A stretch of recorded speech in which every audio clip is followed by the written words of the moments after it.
Ladies and gentlemen, welcome back to the other side of the coin and welcome to your post-match reaction. I had to sleep. It was in zombie hours. I had to sleep it off. I had to wake up and then sort of think about it from a more calm and logical standpoint. But even then, there's no denying the fact that Nicolas Jackson, this whole news, this whole reaction, post-match reaction, Newcastle 2, Chelsea nil at St James's Park.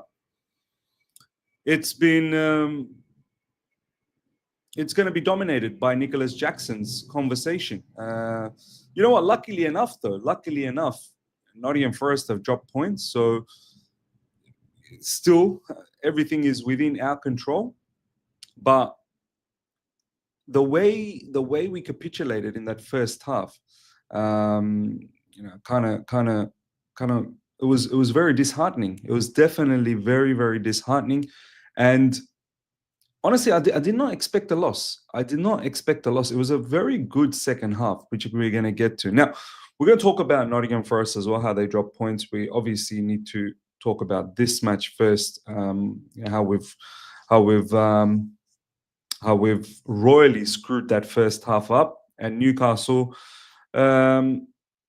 ultimately getting the 3 points, massive 3 points. Do they 100% deserve it with the way we played in the second half? We're going to talk about that.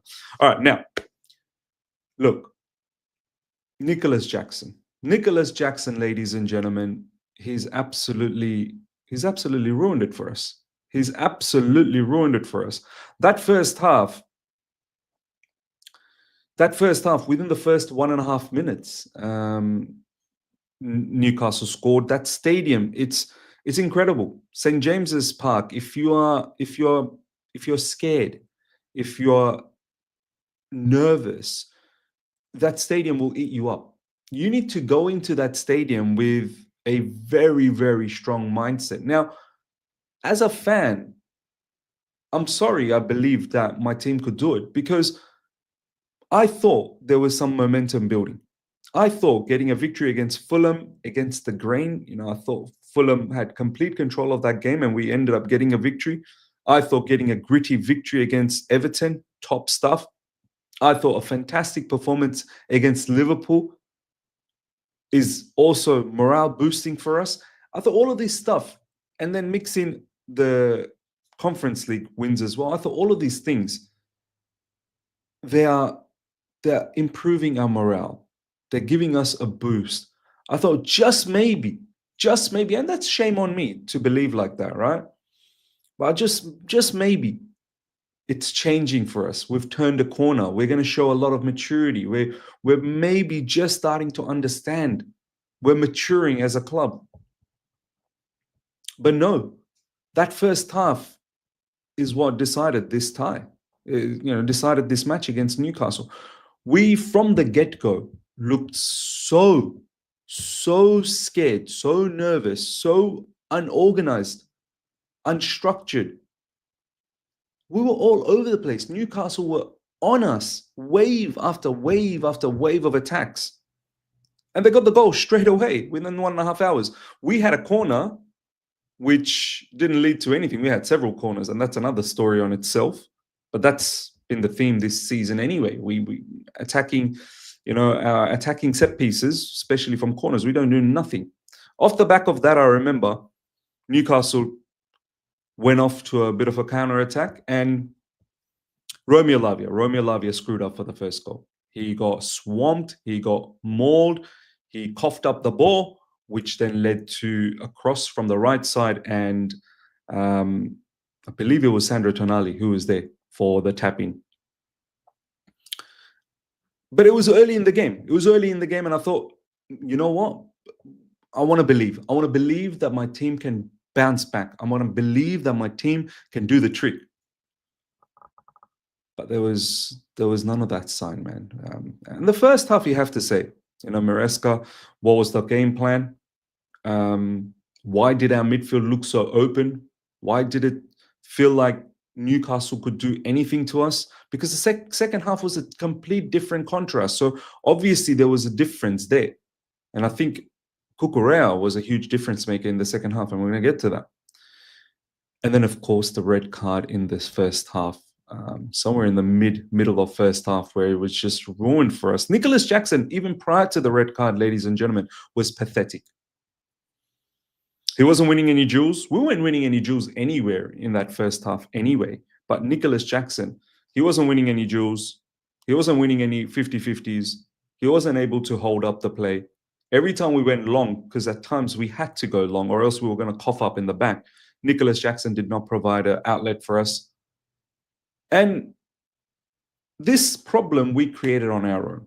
We had several transfer windows to get an experienced striker who Nicolas Jackson can learn of, but we didn't do it. We've put ourselves in this mess.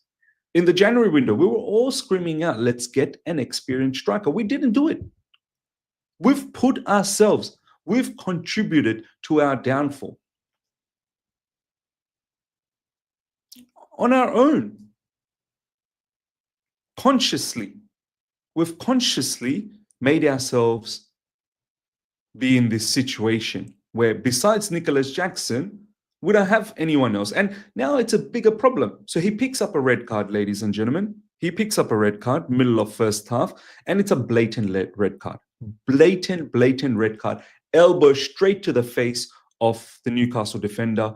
There's no two ways about it. A lot of people will complain, oh, these sort of stuff don't get given to other teams. Why is it given to us?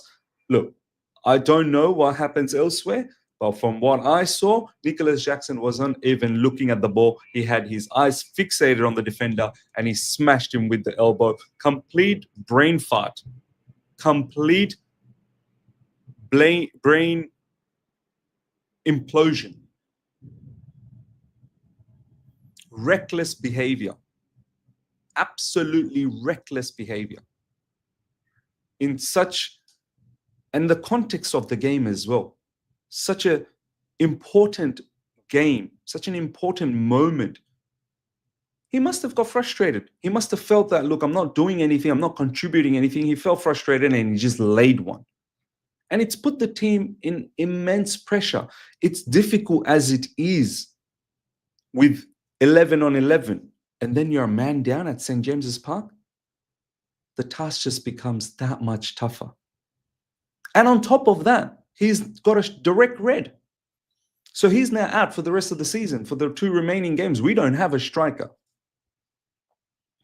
We have to find another solution with Pedro Neto up front or maybe Tariq George up front and asking these guys to do the business for us.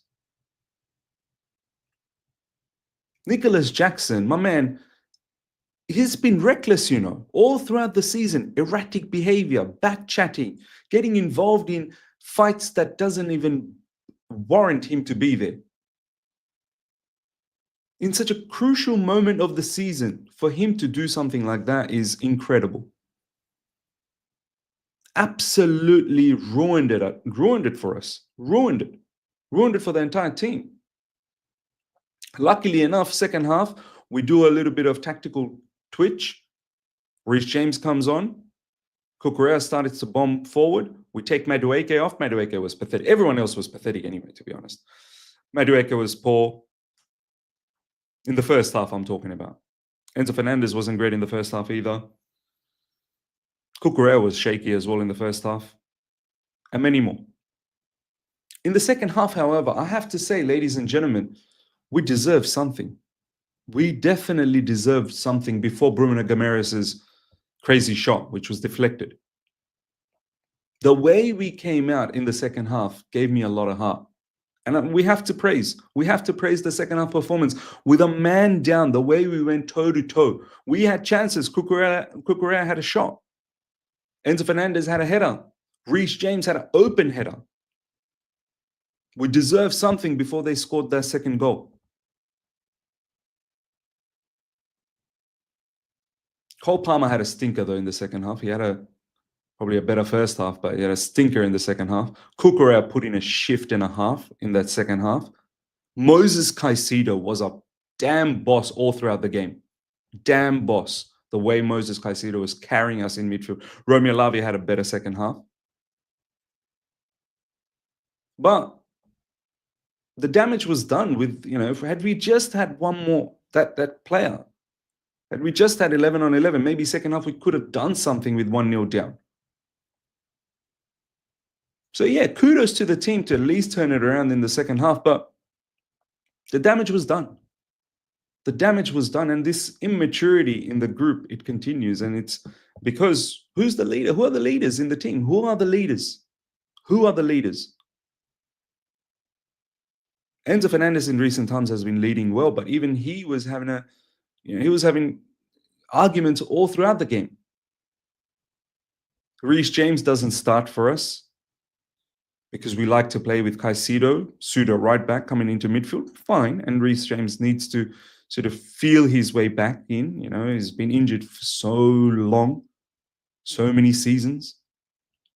People getting upset about that. What's going on with Reece James? Look, just let it be for the time being. Let it be. So yeah, look, ladies and gentlemen, second half was a better performance. Maybe we deserve something, but maybe not. And we've put ourselves in a very, very dangerous predicament moving into the final two matches where we have to win both the games. We have to win 6 points minimum. We need it.